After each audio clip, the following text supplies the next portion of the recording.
हे समरथ परमात्मा, हे निर्गुण निरंकार, तू करता है जगत का, तू सबका आधार। कण कण में है बस रहा तेरा रूप अपार।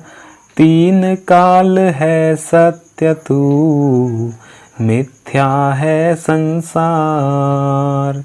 घट घट वासी हे प्रभु, अविनाशी करतार। दया से तेरी हो सभी, भवसागर से पार। निराकार साकार तू, जग के पालनहार। है बेअंत महिमा तेरी, दाता परम्पार। परम पिता परमात्मा, सब तेरी संतान। भला करो सबका प्रभु, सबका हो कल्याण। प्यार से कहना धन गाजी। तो हर एक के मन में यही भाव है कि कैसे अपने जीवन को हर कोई और संवारे। ये जीवन में प्यार, प्रीत, नम्रता, ऐसे सारी ह्यूमन वैल्यूज़ को कैसे इस जीवन में भरें और इस तरह भरें कि कुछ पलों के लिए ये ना रहें। ये एक सांस की तरह कि पूरा जीवन जैसे सांस लेते ही हैं, उसी तरह इस जब परमात्मा से जुड़ते हैं तो सारे गुण बहते चला जाते हैं। हर पल के लिए वो सारे गुण आ जाते हैं। तो बात जहाँ प्यार की हो रही है, प्रेम की हो रही है, लव की हो रही है, वहीं ये एक्सेप्टेंस की भी हो रही है कि किस तरह ये हर एक को अपना मानना कैसे संभव हो। हर एक का स्वभाव, ये नेचर हर एक का कितना अलग है। हर एक को अपना कैसा माना जाए, कैसे मान लें कि सभी अपने हैं। तो बात वही कि सभी में परमात्मा है। तो सबसे पहले ये परमात्मा को देखकर ब्रह्म ज्ञान द्वारा फिर हर एक में परमात्मा खुद ही नज़र आता है। फिर कोई फ़र्क ही नहीं कि कोई ये दोस्त मित्र परिवार से हैं या कोई बेगाने हैं। सभी एक बहुत ही ज़्यादा अच्छे दिखते हैं, सभी अपने दिखते हैं।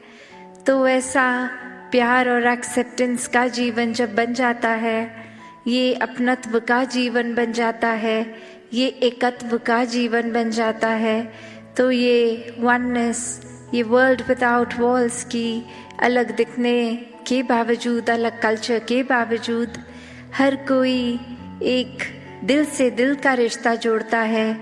ये ऊपरी दीवारें, ये कारण नफरत करने के, सब ये दीवारें टूट जाती हैं। तो कैसे अपने जीवन में ये एक्सेप्टेंस और लाई जाए। तो यहाँ जो बात एक्सेप्टेंस की हो रही है, तो वो भाव एक्सेप्टेंस का क्या कि सिर्फ वही जो हमें मिला है, ये तो एक पहलू हो गया एक्सेप्टेंस का। पर एक पहलू और भी कि उस चीज़ को भी एक्सेप्ट करना है जो नहीं मिला है जीवन में। क्योंकि अक्सर एक चीज़ जब मिल जाती है कोई, उसके साथ वो एक दिमाग खुद ही एडजस्ट करने लगता है कि चलो ये अभी जो है इसके साथ काम चलाते हैं, फिर आगे शायद इससे बेहतर कुछ मिल जाए। तो बात वही आ जाती है कि ऐसे करते करते अगर मेहनत प्रयास के बाद भी अगर एग्जाम्पल किसी ने कोई अपना मटेरियलिस्टिक गोल सेट किया है कि उम्र के इस पड़ाव तक ये डिग्री ले लेनी है, ये काम में इतनी सैलरी होनी चाहिए, और अपने बनाए हुए टाइमलाइन से वो मैच नहीं है, तो एक मन में एक्सेप्टेंस का तब भी भाव अक्सर इसलिए आ जाता है कि चलो अभी जितनी सैलरी मिल रही है उतनी तो मिल रही है कम से कम, आगे और होगा। पर ऐसे करते करते अगर ये इजाफा, ये इंक्रीज़ नहीं होता हमारी मटीरियलिस्टिक वेल्थ में, तो मन बेचैन रहने लगता है। फिर एक मन में खुद के लिए ही वो कंपैरिजन्स औरों से कर कर के एक मन छोटा हो जाता है। एक परेशानी हर समय हम महसूस करने लगते हैं, क्योंकि यहाँ सिर्फ बात वो नहीं कि जो परमात्मा ने दिया उसको एक्सेप्ट करा, पर अक्सर ध्यान वही जो नहीं है हमारे पास, उसको भी जब इंसान एक्सेप्ट कर ले कि कोई बात नहीं, किसी और के पास अगर कोई चीज़ है जो हमारे पास नहीं है, तो ऐसी एक्सेप्टेंस भी, एक स्वभाव की भी एक्सेप्टेंस की कोई बात नहीं, ये अगर कोई गुण मुझे पसंद है सामने वाले इंसान में हो जिनसे हम बात कर रहे हैं, पर उनका नेचर, उनका स्वभाव अलग है, ऐसा गुण उनमें नहीं है, तो भी कोई बात नहीं, ये प्यारे फिर भी है, हर कोई इंसान अच्छा है। क्योंकि हो सकता है वो पर्टिकुलर गुण ना भी हों उनमें, तो ऐसे और कितने गुण होंगे उनमें जो हम में नहीं हैं।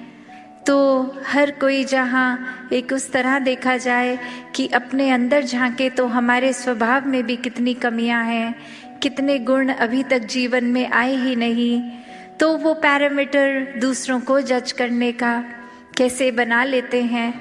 और अक्सर हम फिर बहुत जजमेंटल भी हो जाते हैं एक किसी गुण को लेके, कि ये गुण एक समय में अगर बात कर रहे हैं उस गुण का तो उसको पॉजिटिव गिना देते हैं, और दूसरी सिचुएशन में वही चीज़ को लेके एक उसको नेगेटिव लाइट में एक गलत की तरह दिखा देते हैं। तो ऐसी ही एक कहानी कि एक इंसान किसी के घर जाता है और बोलता है कि हम ट्रैवल कर रहे थे, आपके घर में आपकी बेटी की भी शादी थी और आपके बेटे की भी शादी थी, तो घर में दो दो शादियां हम अटेंड नहीं कर पाए, हम ट्रैवल कर रहे थे, तो अब ये कंग्रेचुलेशंस हमारी एक्सेप्ट करें और हमको बताइए कि आपकी बेटी एक अलग घर में गई तो वो एडजस्ट अच्छे से हो गया, वहाँ नया शहर था, और ये घर में भी जब बहू आई है तो घर में भी आपके इस रूप में एडजस्टमेंट हो गई, बच्चे खुश हैं।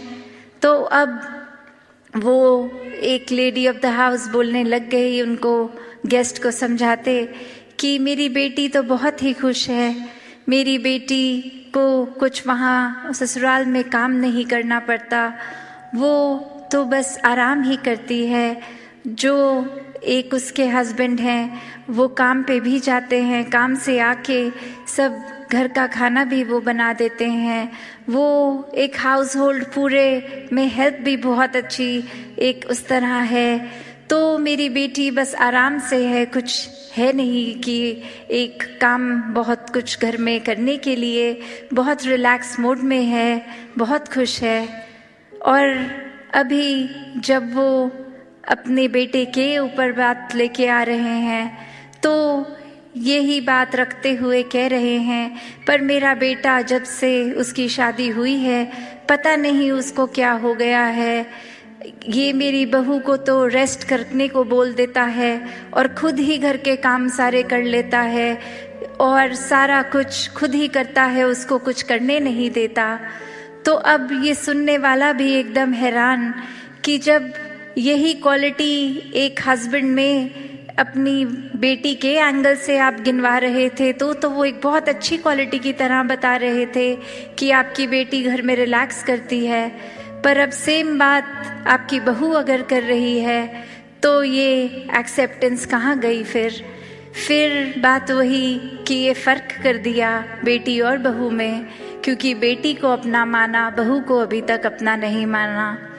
तो बात वही कि अक्सर बहुत अलग अलग एक पहलू होते हैं एक्सेप्टेंस के, और वो अपने आप ही स्वाभाविक हो जाता है एक्सेप्ट करने का, जब ये बेस, ये कॉमन फैक्टर, ये प्यार हो। तो जब तक जीवन में प्रेम नहीं है कुछ भी फिर स्वाभाविक नहीं हो पाता। वो कुछ भी इम्प्लीमेंट करना है तो वो एक प्लान की तरह इम्प्लीमेंट होता है, बहुत नेचुरल फ्लो में नहीं हो पाता।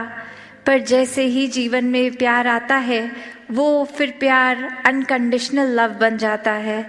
ये परमात्मा के प्रति भी प्रेमा भक्ति का रूप लेता है।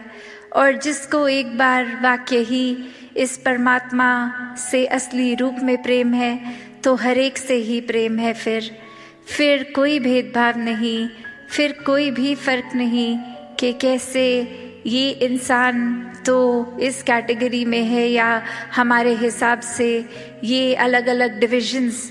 फिर वो दिमाग कोई भी वजह से कोई बायसनेस नहीं करता। फिर एक ही ये नज़रिया जाता है कि हर एक से बहुत कुछ है सीखने के लिए, कि there so much to learn from everyone. तो बात वही कि अपने अंदर झांकने की, इंट्रोस्पेक्शन की बात है कि हर कुछ इस संसार में बहुत अच्छा चल रहा है, पर हमारा नज़रिया क्या है?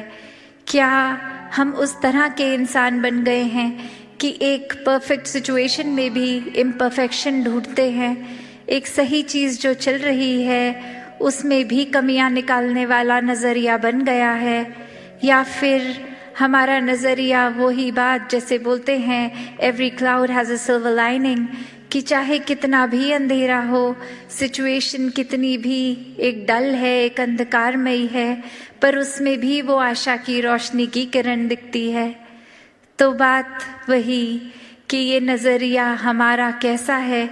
और फिर हर बार जब भी ऐसे पल आते हैं तो नज़रिया क्या होता है?